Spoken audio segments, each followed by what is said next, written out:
Greetings and bienvenue, midnight crew. Thank you for returning to this broadcast, and welcome to new viewers joining us for the first time. If you like a video, then feel free to subscribe. I've got one for you, bro. Some backstory. I've always been spiritually inclined. I've felt or seen spirits, energy since I was a kid. I saw my aunt a few days after she died when I was 9. And I felt my grandpa die when I was 10. I remember being 4 years old and always hearing things whisper my name to me. I never really felt threatened, but I knew not to engage with evil spirits. Me, about 5 years ago. With my best friend, let's call him M. We've been through it all, highs, lows, everything. I always felt weird energy at his house or around him, but usually just ignored it. After some years, I start having a recurring nightmare. I'm in a black room. A woman with unkempt, matted hair, and a tattered gray dress has her back to me. As I get closer to her, she turns around and screams, her eyes sunken in and hollow. If I'm hanging out with M and I keep having this feeling she's with us. One day, M and I are hanging out and I tell him about my dream. He goes pale and his eyes fill with fear. Anon, you can see her too. He finally comes clean that she's been following him his entire life, since he had seen a fatal motorcycle accident as a kid. Always near him, just watching him full of hatred. Occasionally waking up with bruises, scratches, things in his room missing. After that day, things start getting really, really fucked up. I start noticing her from the corner of my eyes. Since I know evil spirits generally leave you alone if you challenge them, I try that. Leave him alone and never come back. M starts getting attacked more often. Blatantly too. In full view of me. One time M is walking to the kitchen where I am and I see him wince in pain. He asks me to check his back and he has 3 fresh, bleeding claw marks below his left scapula. Another time we're playing Call of Duty at his house. We each take turns after we die. It's his turn, obviously both hands on control. I have my phone in my right hand and a water bottle in my left. I look over my shoulder to my left where he's sitting. As soon as I look there, the fucking TV remote gets thrown at his head. Fuck, man. I'm literally getting goosebumps typing this. Anon, why the fuck did you throw that at me? M, I'm sitting next to your right. How the fuck would I have thrown that? We look at each other and get this deep, deep sense of dread and we both go completely cold. Immediately we both knew who it was that threw it. We get up and leave. Fast forward some time. I'm sleeping over his house. We're chilling in his room. He tells me, Anon, tonight I really want you to pay attention to the shadows in my bedroom. You're the only person that's ever believed me, so I need you to see it. We turn the lights out, but leave a candle on. Anon, pay attention to the flame of the candle and the shadows around it. I'm watching it, and I feel her touch me. I go completely cold again. The candle slowly starts getting dimmer and dimmer, but you can see a shadow passing back and forth through its light. Hear creaking of the floorboards of his bedroom as if she's fucking taunting us. Shit bricks until I fall asleep. I have so many more stories if there's any interest. I sounds really, really fucking cliche. But the way she looks is basically exactly how you'd describe a banshee. Pic related. I remember showing him a picture of a banshee years ago and him going pale and telling me that's exactly how she looks. Another day. Again hanging out with M at his house with my girlfriend and another friend. We'll call her A. My girlfriend, A.M. and I are all on the couch in the living room. M and I go outside through the garage, which the door to is next to the living room. He and I are outside for less than 5 minutes. It's hot as fuck in our city and we go back inside. Girlfriend and says, Wait, weren't you guys in the kitchen? We looked at each other. No, we were outside. We literally just came inside. M's parents had gone out, so we knew we were alone. Girlfriend and say, Guys, stop lying. We saw your shadows in the kitchen. M and I run into the kitchen to check if someone is there. Obviously nothing is out of place. M and I look at each other and feel the cold touch of death. Immediately we're freezing. Something both of us had noticed is regardless of where we were, either upstairs or downstairs, she would make herself present to us by moving something. If we were downstairs, it would be the third blind on the left of the door to the backyard. It would spin in a constant circle and there was no air vent near it that could move it. If upstairs, It would be the drawstring for the blinds in the computer room that would, you guessed it, move in a perfect fucking circle even though no air vent hit it. If you grabbed either thing to stop it. The moment you let go, it'd start up again, but it was only when M was there. If I went upstairs and he stayed downstairs, the drawstring was still, and vice versa. Another time, probably around 2015, M had snuck out of his house to pick me up so we could chill. We're hanging out and his mom calls him screaming. He tells me, Anon, I'll go home but stay in my car. Once my mom goes back to bed, I'll sneak out and drop you off. no worries. I'll just lay in the backseat and shitpost on B. I'm laying across the backseat when the lights inside the car start flickering. Then the headlights turn on. Then the hazards start flashing. Then the fucking horn starts honking. Again, motherfucking goosebumps writing this. M calls me. What the fuck are you doing? My mom is gonna notice. Bro, I'm in the backseat, why the fuck would I ever do that? I sit up and as soon as I do, I see her just glide across the front lawn and immediately the lights stop. M convinces his mom it was him accidentally sitting on his keys. I'm literally petrified with fear. I'm finally starting to calm down and fall asleep, with my back to the right side back door and feet to the left side back door of his car. As I close my eyes, I see her shadow staring at me from above through the right back window. I fucking dart up at full speed. She's gone again. I couldn't sleep. I couldn't fucking sleep, even once I finally did. It was that same nightmare with her in it. She was different to a typical poltergeist. She was literally full of hatred. Nothing but just pure, unadulterated hatred for M and blind hatred for me to trying to make her go away or get him to go to a priest. Every time I'd challenge her, she'd ramp up her attacks on M until he had to beg me to stop. Back in 2015, I had still been living with my mom. That house had a couple spirits, but the one in my bedroom was friendly. M, my girlfriend, and I in my bedroom. M brought Ouija Board his girlfriend at the time had given him. Neither one of us believe in it, but hey, fuck it. What's the worst that can happen? My girlfriend says nope and just uses her laptop while M and I set it up. We start with talking to the spirit I had noticed in my room. He tells me there's 8 in the house, 5 of which are harmless. Himself one of them, 3 of evil, but that he keeps them away from me. Based old spirit bro.exe. I look at M and tell him, I'm gonna talk to her. He looks scared, totally doesn't want to, but agrees nonetheless. Will the thing that follows M make itself present? Planchette moves and spells HELLO. Are you evil? Planchette glides to yes. Do you hate M? Planchette moves to yes. Why do you hate him? No response. I repeat the question. Still no response. M is really on edge. I can tell he's freaking out. What do you want with M? Fucking goosebumps run across my body. Planchette spells DIE. M goes pale, puts the planchette in goodbye and puts the board away. We both sit there looking at each other in silence. He's asking me if I did that to scare him or if I spelled it out myself. I swear to him that I'd never do such a thing. We put the board in the trunk of his car and don't talk about it for years. Here's the thing. His car literally felt heavier, for lack of a better word, with the board in his trunk. Until one day we gave the board to a from the previous Greentext. We had that extra weight in the car. Fuck man. I still have so much to say. Let me write another one. M.A. and I on our way to get some McDonald's because it's 2015 and spicy McChickens still exist. I was driving, M in the front seat. I'm in the right back seat. I and M are talking and listening to music. I swear. It's gonna sound weird or bullshit even, but there was someone in the back seat with me. So much so that I'm having my own conversation with them. The literal whole way from my house to the drive-through line. I guess my friends don't notice me talking because of their loud music. But I had a full-blown conversation. It wasn't until we get to the pay window that I snap out of it. I tap on A&M. Yo guys, wasn't there someone else with us? They look puzzled.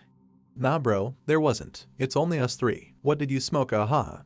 I'm dead-ass serious. No, for real. Who did we drop off before getting here? They realize that I'm not playing and they get a little nervous. What do you mean? I tell them that I was having a conversation with someone, but I don't remember what it was about nor with whom it was. But they were sitting to my left. We do the same as always, just say nothing and try to ignore it. I also have a story of something that happened at A's house, without him being there. I'll write another green text. It's weird rereading what I write because anyone would think this is all complete bullshit. But if it were, I wouldn't be wasting my time typing this out.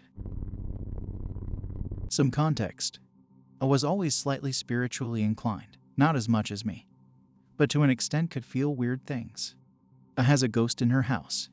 She, both parents, and her younger brother could all see her, but they'd perceive her in different ways. Dad saw her as a woman in her 40s. Mom saw her as a young lady of about mid-20s. My little brother saw her as a girl her sister's age. I saw her as a woman about her mom's age. They all named her Wendy. So if something weird happened, they just knew it was Wendy. At the end of the hallway where and little bro's respective bedrooms are, there's an eerily quiet and cold guest room. It tells me that's where Wendy mainly resides, so generally she and the family avoid that room. I'm 19 at the time, so I'm thinking I'm hot shit. I tell A, I'm gonna challenge that spirit. I walk into that hallway and say, Wendy, you don't scare me, you stupid spirit. I get cold and immediately get a severe nosebleed. As in, one of those bleeds that don't stop so you have to stuff paper up your nose to plug it. Never fucking again did I ever challenge Wendy. Another day. I'm not there, but it tells me. She hears she cat screeching in pain from the garage. She and her mom run to see what's going on. The cat is being held against the wall by some invisible force. Both and mom tell me it looks like a hand is pushing against the fur, but there's nothing holding Kitty. Manages to calm Kitty down, but she's covered in blood. None of which is hers because Kitty doesn't have any wounds when they take her to the vet. No one ever knew where that blood came from. Sometimes I think maybe it could have been mine and somehow Wendy kept it. I have no fucking clue. Continuing stories with M. Be 2015 again. M and I decide to get really high, eat junk food, and go to a scary movie. I don't remember which movie. But basically the demonic presence makes itself known by making the lights flicker. We laugh throughout the movie, finding it hilariously stupid. Walk back to the car in the parking garage after the movie. As soon as we get in the car, the hair on the backs of our necks stand up. We both instantly look into the back seat, nothing there. Turn forward and literally the only fucking light to start flickering in the entire garage is the one we're parked under. She was a real piece of work. Another time, probably 2016 or so, in M's car. Out in the passenger seat, my girlfriend behind M, and I'm sitting behind A. I suddenly feel something heavy on top of me. Heavy as in like the weight of a fridge dropped on my lap. I can tell it's her messing with me. Before I can say anything, she starts pushing against my chest. I can't breathe and I'm starting to freak out. The more I struggle, the harder I can feel her pressing. My girlfriend notices, grabs my hand, and asks me what's wrong. I look at her, petrified, trying to catch my breath. After what feels like an eternity, she lets go and I take a massive deep breath, coughing the moment I do. My girlfriend gives me this puzzled look, wondering what happened. As for myself, the sapping of heat, strange smells, or that day is the extent of her hurting me physically. Once I had woken up in my bedroom with a 6 inches or 15 centimeter scratch across my right forearm and some bruises on my thigh. But I've never been able to prove it was her that did it to me. But I sure as hell didn't do it to myself. M though always got the brunt of the attacks. In the dark of his bedroom, you could always feel something menacing watching. I have another story from an apartment I lived in from 2016 to 2019. I'll continue. It's 2016. I'm living with my dad at the time. No spare bedrooms for me, so I sleep in the living room. Basically, there's a bed instead of a couch and that's where I sleep. From my bed, you can see the dining room. 4 seats at the table. When I moved in, I felt something weird in the house, strange noises too. My dad is also spiritually inclined, so I brought it up to him. He tells me his wife feels something weird too, but he doesn't. One night, around 3 a.m., I wake up facing the wall, wide awake. I roll over and look at the dining table. Standing right next to the chair I always sit in is a shadow person I'd never seen before.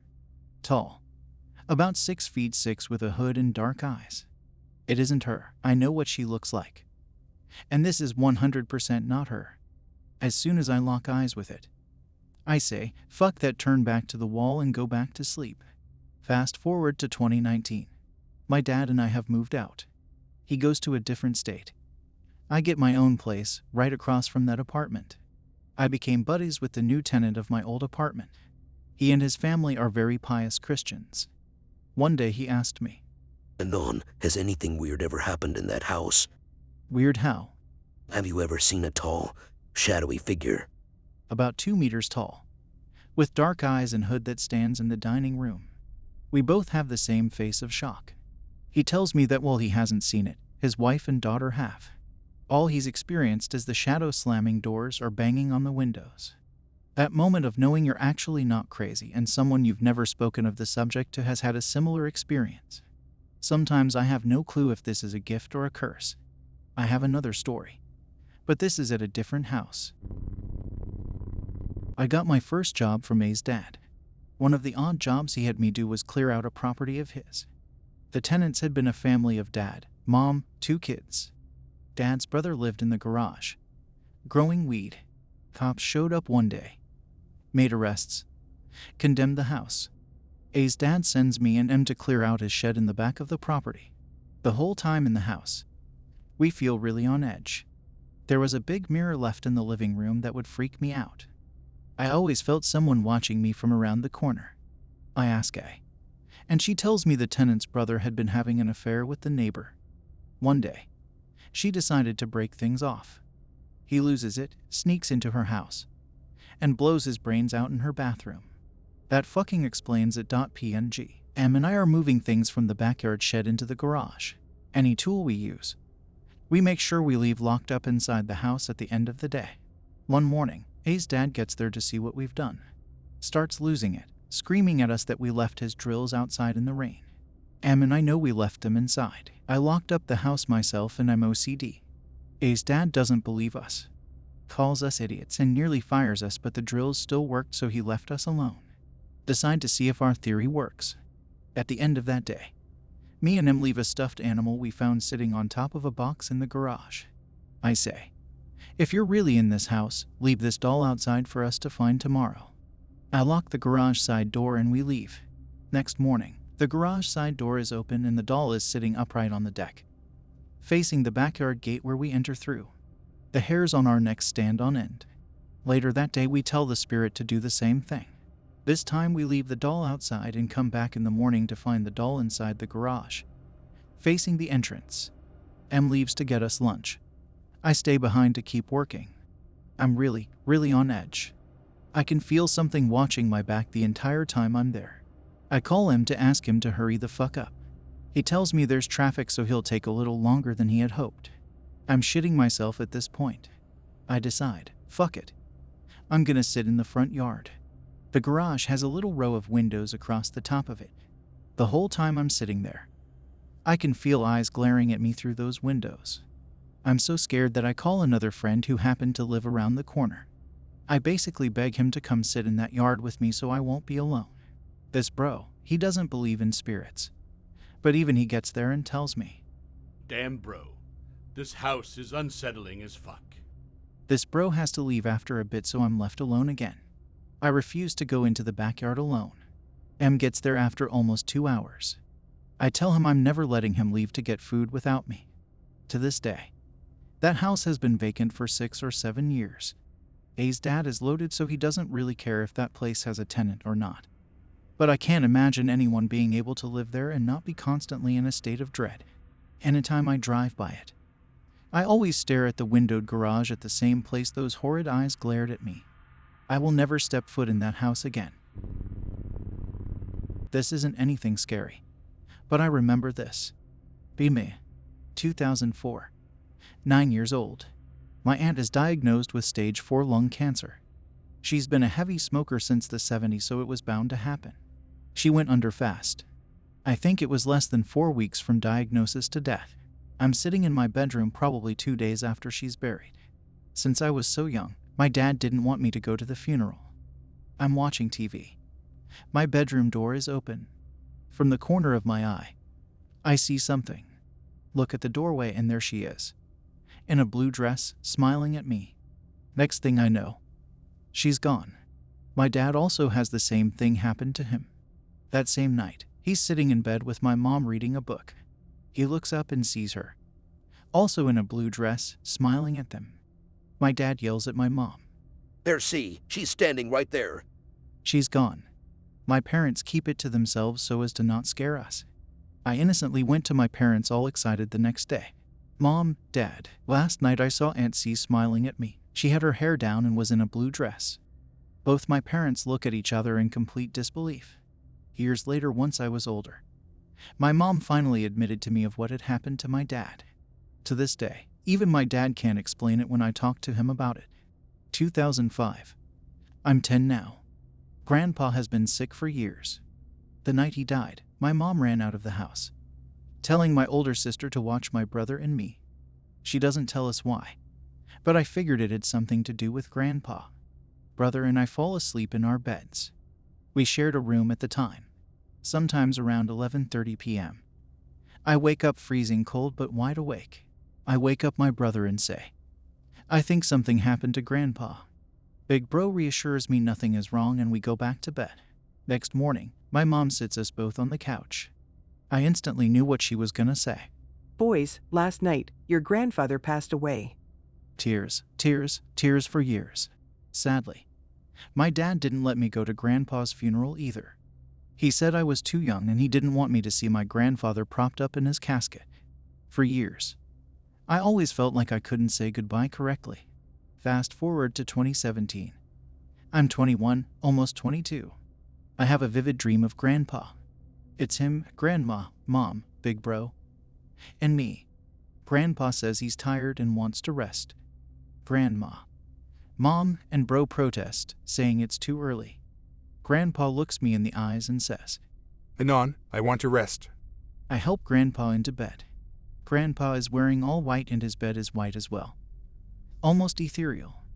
He looks at me one more time and says, Anon, I'm proud of you and I forgive you for all of your mistakes. I love you. I immediately wake up. I still feel like it was my grandpa coming to say goodbye. Fast forward to 2019.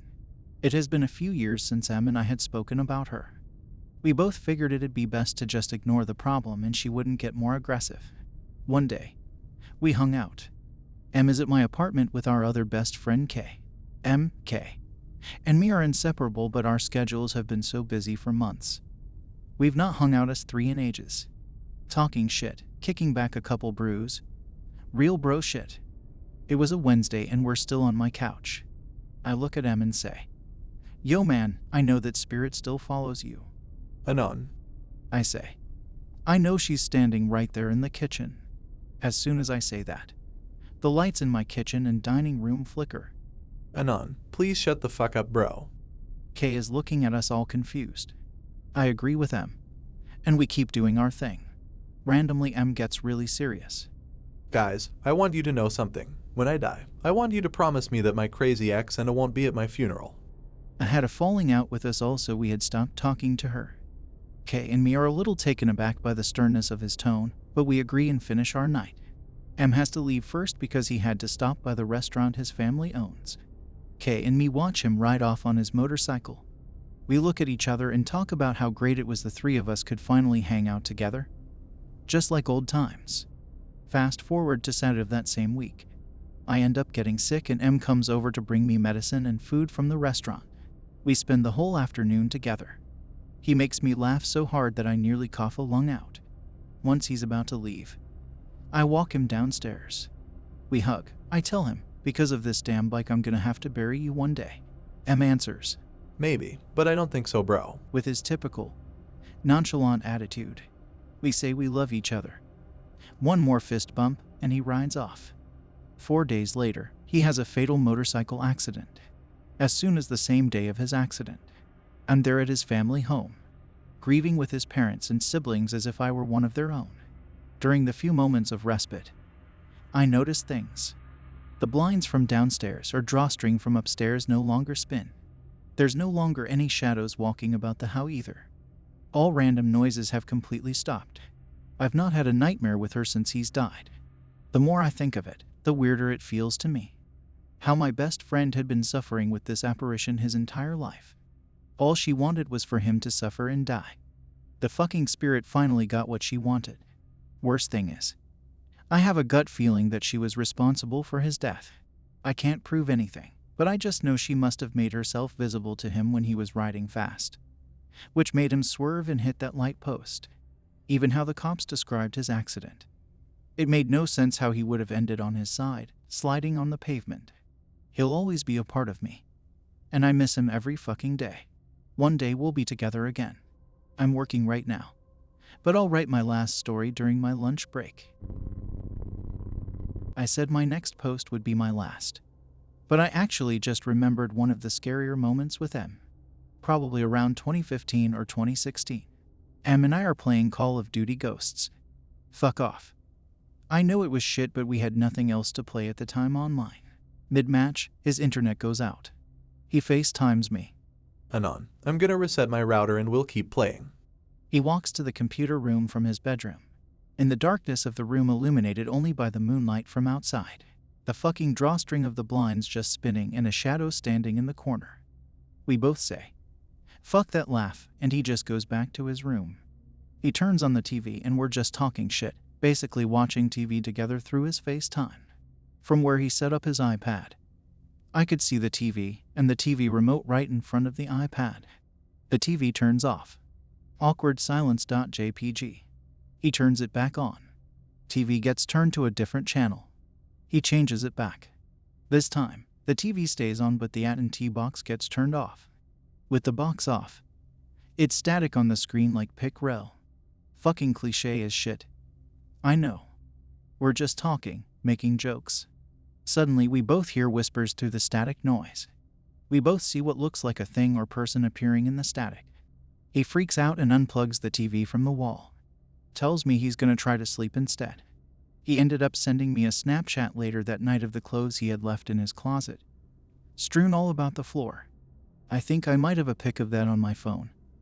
I have to check. Couldn't find the picture M sent me. I'll keep trying again later. But I have 8,400 pictures in my photo app, so it's like trying to find a needle in a haystack. It's been 3 years since M died. I grieved for a long time. We were basically brothers, having literally given each other clothing we were wearing. He stopped me from becoming a hero when I was 14. We always talked about our future weddings, kids, getting old and chilling with our oxygen tanks together. A few weeks before my wedding last year, I was in tears that he wouldn't be there. Fast forward to the week before my wedding. I have a dream. I'm walking through some hallways and enter a door. There's M, with that dumbass grin he'd always make when we'd meet up. We talked, catching up, though. I unfortunately can't remember what it was we spoke about. What I do remember is this. I tell him, M, I miss you so much, bro. I'd do anything to have you back. Anon, I miss you too, but I'll always be with you. Good luck next week. Then I wake up, my alarm blaring so I can get ready for work. It hadn't struck me until I was on my way to work and I really thought about it. I start fucking bawling my eyes out. Fast forward to my wedding day. My wife and I put a collage of pictures of her grandparents, my grandpa, and M by a candle and a flower vase full of rocks and water. Even though it's the biggest night of my life, I still think in the back of my mind, I wish M were here. A little later, even though there was no one around the vase, it falls over. We stand it up again, making sure it's flat. It falls over again, this time breaking. Mind you, it's literally full of rocks and water. Probably 5 pounds, so it literally shouldn't. I feel as if it was him making himself present. I don't think there's much else to note in terms of weird, spiritual shit. I'd have to jog my memory. But I hope you guys enjoyed it. I don't come to X often, but I'm glad I did. I hope that you enjoyed tonight's broadcast. If you enjoyed tonight's story, then please subscribe to the channel as more green texts will appear daily. A new broadcast will appear when the clock strikes midnight Central Time.